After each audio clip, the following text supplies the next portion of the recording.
Salut tout le monde. Donc là, je vais attaquer ma vidéo sur les lives avec mes nouveaux formats pour l'année 2025. Enfin, mes nouveaux formats. On va essayer de faire ça comme ça en début d'année toujours. On va voir si ça continue comme ça.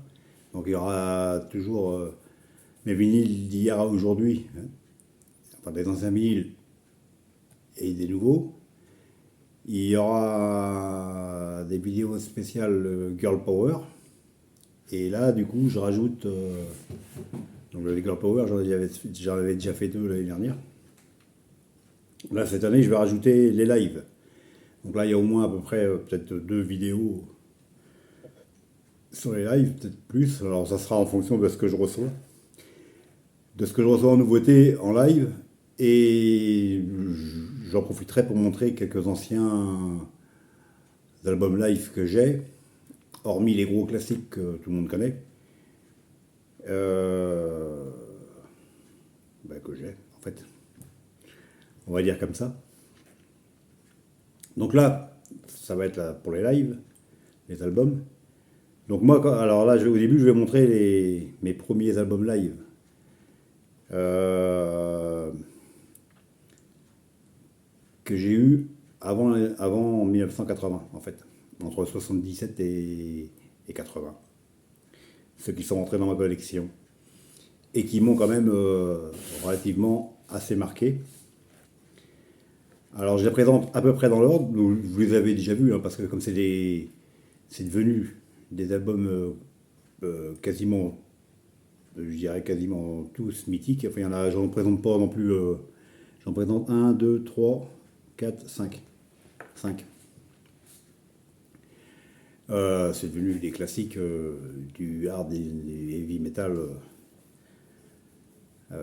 post 1980, on va dire. Alors là, je vais montrer ceux que j'ai eus et qui m'ont éventuellement marqué. Après, il y en a plein que je vais pas montrer, enfin, que j'ai aussi, que j'ai acheté plus tard, que j'ai connu plus ou moins à l'époque, mais parce que sinon on s'en sort plus, parce qu'il y en a plein, hein. Bon, par exemple, Deep Purple Made in Japan, enfin plein d'autres comme ça. Donc là, je montre bah, ceux que j'ai eus. Donc dans les tout premiers, en live,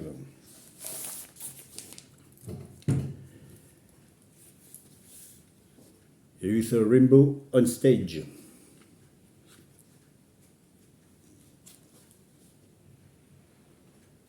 « 1977. Alors je ne sais plus trop, hein, si je l'ai eu en 77, 78. Je sais que c'est dans les premiers albums que j'ai eu quand j'ai commencé à acheter des vinyles. Alors c'est un bon album, j'aime bien, c'est un bon album. Mais bon, ça reste les lives avec des morceaux très longs. Morceaux de guitare qui... Parce que là, j'ai réécouté dans l'après-midi, là. En tout cas, ça commence bien, Kill the King et tout. Enfin, le démarrage, il est super. Après, Man on the Silver Mountain, superbe.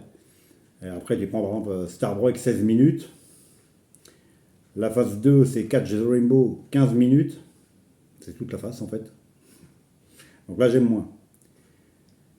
Mais ça reste quand même un album que j'aime bien. Il est, on va dire, inégal, mais et il est dans les premiers lives que j'ai achetés. Rainbow. J'ai quelques Rainbow. Oh, ouais, non. Alors après, bah, les autres, Rainbow, je ne sais plus si je l'avais montré. Donc là, Scorpion, Tape. Donc là, c'est un archi classique. Donc lui, il est de 78, il me semble. Et lui, je l'avais acheté, donc ça, je l'ai raconté aussi plein de fois, à la fin de mes années collège, quand j'ai été revendre mes bouquins. Enfin, que mon père m'a dit de revendre mes bouquins du collège. Donc je suis retourné au collège. Et quand j'ai vendu les bouquins du collège, avant de ramener les sous à mes parents, je me suis arrêté chez le disquaire et j'ai acheté ce Scorpion. Donc c'est pour ça que celui-là, il a, en plus d'être très bien, il a un affect particulier pour moi. Et mes parents n'ont jamais su que j'avais acheté Scorpion. Ils ont juste dit qu'ils trouvaient qu'il n'y avait pas beaucoup de sous. Donc là, lui, par contre, par rapport au Rainbow, il est génial. Enfin, le Rainbow, il est bien, mais c'est les morceaux longs qui me... Donc ça, c'est connu. Hein. Donc là, on va aller quand même un peu plus vite. Ensuite, Tin Lizzy, le superbe... Alors, j'adore ça. Enfin, je les adore tous, de toute façon. Live on Dangerous, acheté à l'époque parce que je trouvais la pochette géniale. Et je trouve toujours la pochette géniale. J'ai pas mémoire de... Je sais plus, mais je crois pas que je connaissais Tin Lizzy. C'est juste vu quand j'ai vu ça chez le disquaire, je me suis dit, oh là, ça va être bien ça. Et c'est bien. Live on Dangerous, c'est un gros classique du Hard and Heavy. Donc lui, c'est pareil, 1978. Ensuite, ah,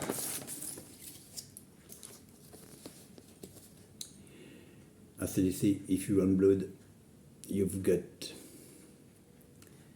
Alors celui-là, bon, ACDC, quand j'ai découvert le hard rock, c'est avec le Let There Be Rock, principalement. Donc après tout ce qui sortait chez ACDC, j'achetais, j'étais fou furieux de ACDC, période Ben Scott. Donc lui, je me rappelle l'avoir acheté dans un mammouth. Et on n'allait pas pour l'acheter à la base. J'allais pour acheter de ce que je me souviens, des allumettes. Et quand j'ai vu le disque, le ACDC, j'ai dit, ACDC, le live, je prends. Terrible. Terrible live. Alors celui-ci, je le montre aussi parce que pour moi, c'est un gros live. Le UFO Strangers in the Night. Mais lui, je l'achèterai beaucoup plus tard. Lui, je l'ai mis en cassette. Je l'avais découvert pareil à l'époque. Je ne sais plus qu'est-ce qu'il avait. Peut-être mon pote Serge ou ses frères, je ne sais plus. Et j'adorais ce live. Et je me demande si j'ai pas connu UFO avec cet album. Mais je l'avais pas. Donc là, lui, en fait, je le montre là parce que il m'est tombé sous la main. Enfin, il m'est tombé quand je cherchais. Je l'ai vu, donc j'ai dit je le sors. Mais et puis c'est un superbe album live. Donc ça c'est pareil, du classique. Et on va finir la série de classiques et déjà vu d'ailleurs avec cette pépite pour moi, Live in Japan, English in the East, du Priest, 1979, que j'ai acheté le 31 décembre 1979. J'ai déjà raconté plein de fois. Et c'est ce qui m'a fait devenir addict complètement au groupe et au heavy metal. Archi classique. Donc voilà, ça c'est en fait les albums qui m'ont marqué vraiment à l'époque et que j'ai eu. Après, comme je dis, il y a Deep Purple, le Made in Japan que je connaissais et d'autres que j'oublie comme ça sûrement et que je rachèterai plus tard, dont même beaucoup plus tard d'ailleurs, un Blue Oyster Cult. Mais avant, je parle des années avant 80. Quand je pense live, je pense tout de suite au début à ça. Je remonte le temps que mon petit ordinateur se mette en place, je repars au démarrage et voilà. Donc déjà, tu as une petite orientation du style musical qui va suivre. Donc là, pour le fun, comme j'ai dit, Priest, j'adore. Donc, un Boots, j'en ai plusieurs des Boots. 1979, ça fait un petit moment que je l'ai su. Donc au début, ça ressemble un peu quand même. C'est la même année.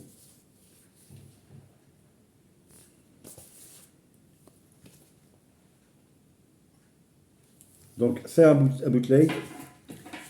Le son est correct. Il faut juste monter le volume un peu plus que quand tu mets un original. Mais ouais, ça va, il est bien. J'étais content quand j'avais vu. J'avais été surpris, j'avais hésité aussi parce que ça fait longtemps que je l'ai lu. Et j'avais des doutes sur la qualité du son, et ça va. J'avais des doutes. Donc voilà, ça c'était pour le petit fun. Maintenant, on va faire deux lives d'époque que j'ai pas montré, que j'ai depuis longtemps. Alors,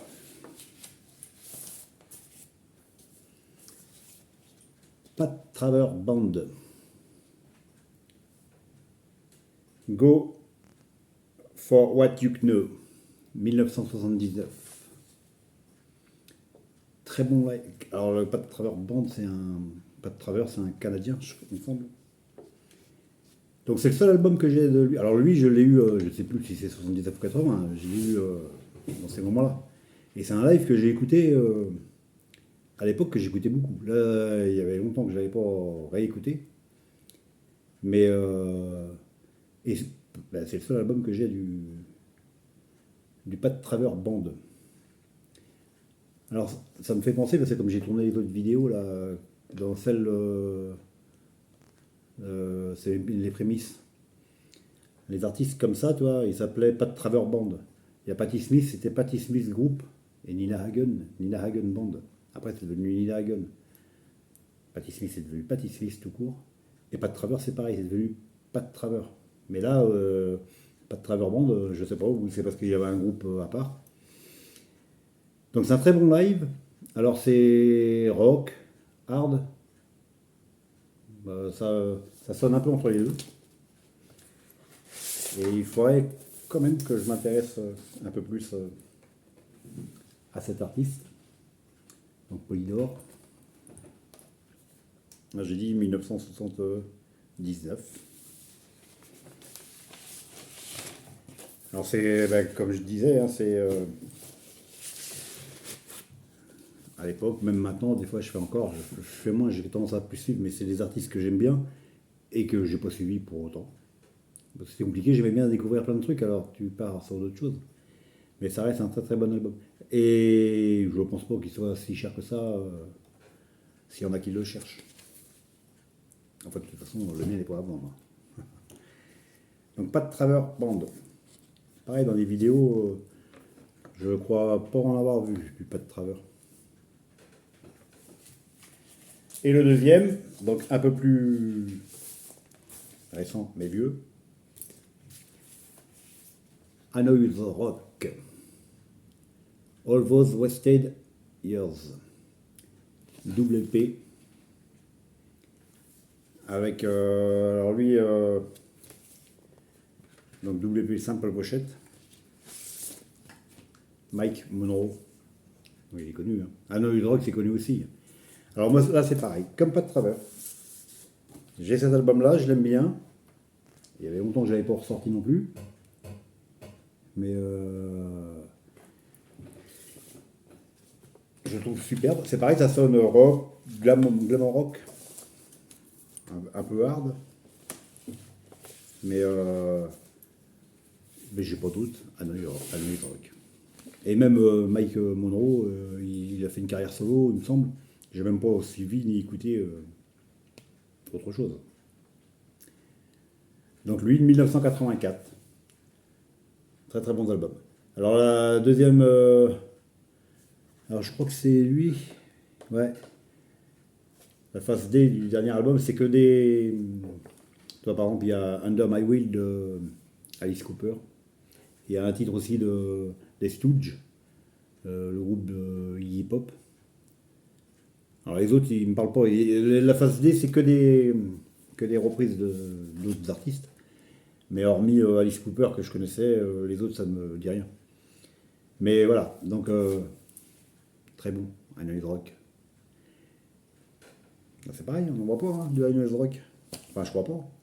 Enfin, tu me diras, je suis pas peut-être les bonnes chaînes. Donc voilà, ça, ces deux-là, ils étaient là depuis...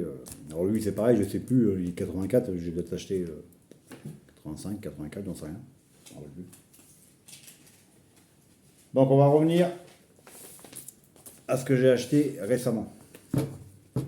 Enfin récemment. C'est pas si vieux. Uriaip, live, janvier 1973. Là.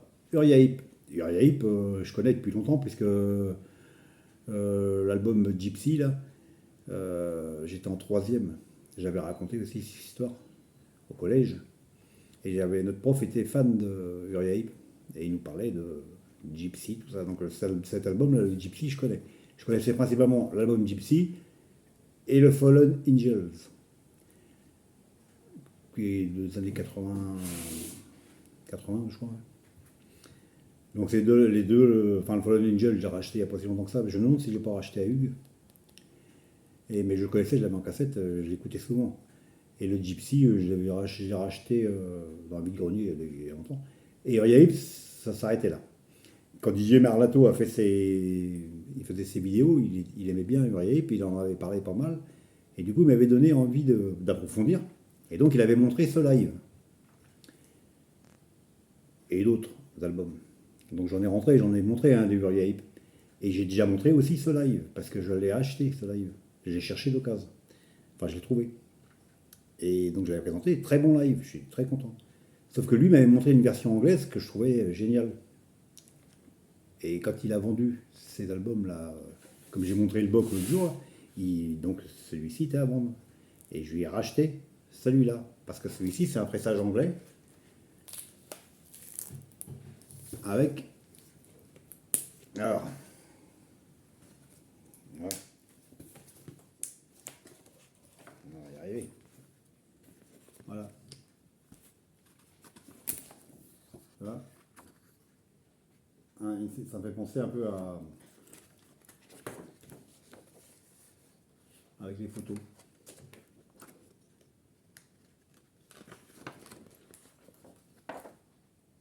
Tu vois, ça me fait penser un peu aux Led Zepp que j'ai montré là. C'est extra. Donc j'étais content. Donc je lui ai racheté, bah, de toute façon c'est marqué, importe. Il l'avait acheté en Angleterre, il avait dit.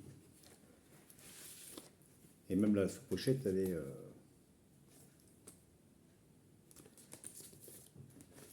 Donc voilà. Donc voilà, j'ai dit Merlato, j'avais pris le premier Runaways, que je les ai tous montrés, ça y est, je crois. Le Boc, qui est dans je ne sais plus quelle vidéo là. La première que j'ai fait en 2025. Et il restait ce live. Plus le petit Priest. Donc lui c'est pareil, hein, donc c'est. On va dire dans le hard rock c'est du classique. Hard rock classique. Enfin le classique, c'est connu quoi. Sous-estimé, c'est très bon. Et moi c'est vrai que j'avais pas creusé plus. Et depuis j'en ai rentré pas mal et il y a vraiment des bons albums, hein, c'est vraiment bien comme groupe. Donc on continue.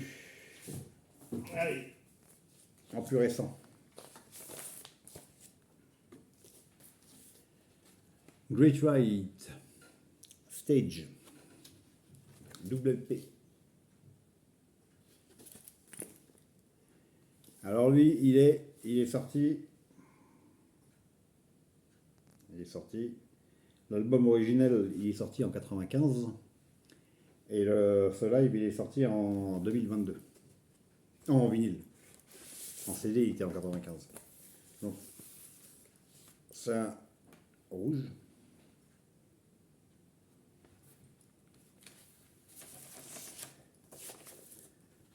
Alors, Great Right, c'est un groupe que j'aime bien. Mais c'est vrai que c'est quand même un hard assez mélodique. Et au final, cet album, il me déçoit. Enfin, il me déçoit. Ça reste un bon album, mais oui, les morceaux, je trouve les morceaux quand même très, mais trop mélodiques, trop calmes, on va dire. Tu vois, je sais plus moi. Je crois que c'est Congo Square sur la phase 2 que j'aime bien. Enfin, bouge un peu. Et sur le disque 2, bah, c'est bien parce que t'as des titres de The Angels. Ils reprennent assez souvent. Donc t'as Face the Days de The Angels, t'as I Can Shake It. Si, Rock Me, il est bien. Le disque 2, il serait mieux. Et le disque 1, je le trouve quand même très calme. Bien, mais très calme. Donc c'est pas le type de live qui tourne souvent sur ma platine. Et là, pour le coup, je pense que je me suis. Quand j'ai vu Great White, enfin, quand je l'avais vu, je sais plus ce que j'avais vu. Mais voilà. Stage.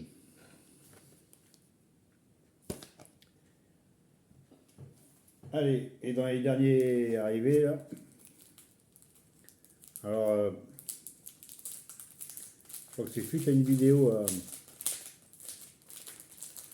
c'est JP qui a parlé d'un Def Leppard de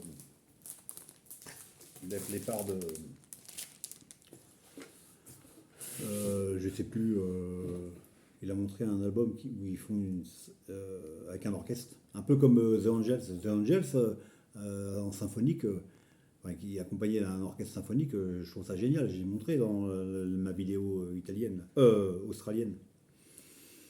Et c'est qu'en CD, mais je trouve ça génial.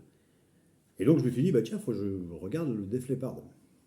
Et donc je l'ai vu, mais entre-temps, je suis tombé sur chez Adrenaline, sur celui-ci en occasion. Live en Moore, triple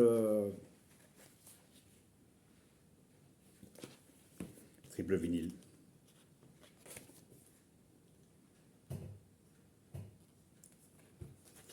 Et là, du coup, voilà, c'est excellent ça. Là, on est dans le grand Def Leppard première période. Parce que moi, Def Leppard, j'aime bien jusqu'à, je sais plus, Adrenaline ou Hysteria, je sais plus lequel des. Enfin, et après, j'ai complètement décroché. Mais là, bah oui, rock, Rocket, Animal, Rock On, ouais, que que des pépites là, tu vois les titres. Donc c'est un album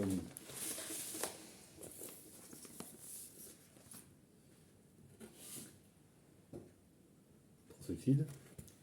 Et ouais, je me serais même pas arrêté dessus si il n'y avait pas eu la vidéo à JP parce que Def Leppard, il y a longtemps que je regarde plus trop ni ce qu'il fait. Je crois qu'ils ont sorti un live aussi là.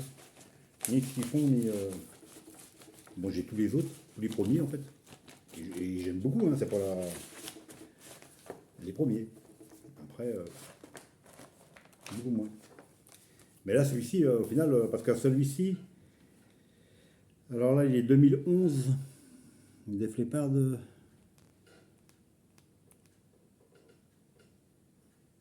L'album, alors le vinyle, il doit être de 2020. Et l'album est de 2011. Je vois, c'est marqué 2011.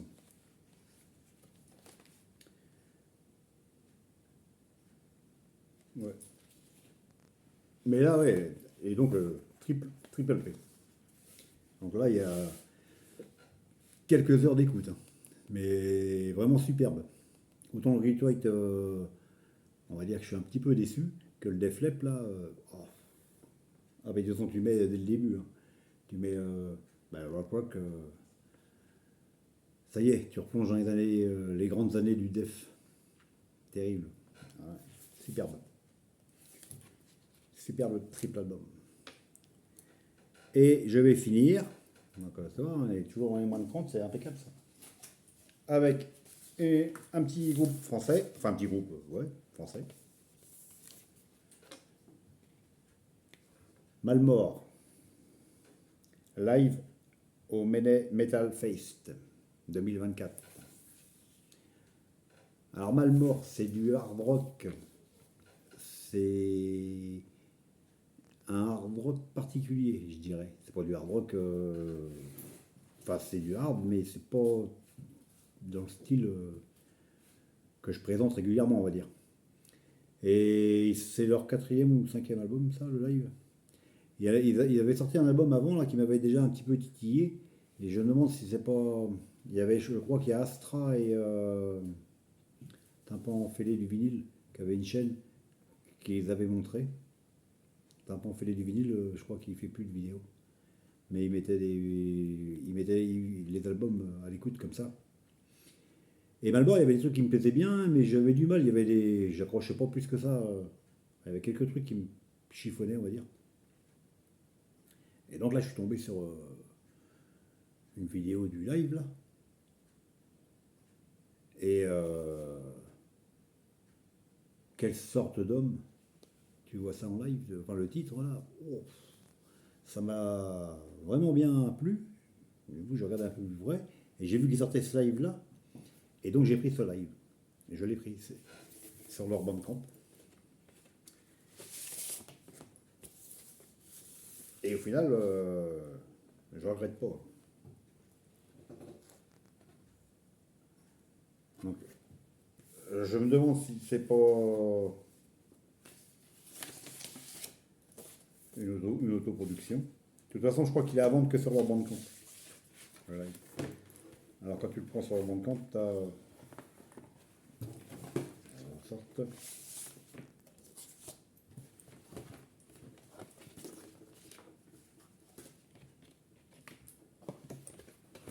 Alors, qu'est-ce que j'ai?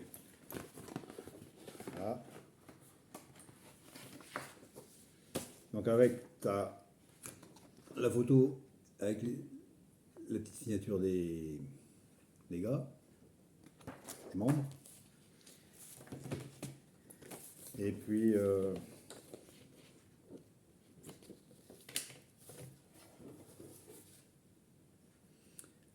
Malmort au château de Chimère. Je me demande si c'est ça l'album qu'il y avait avant.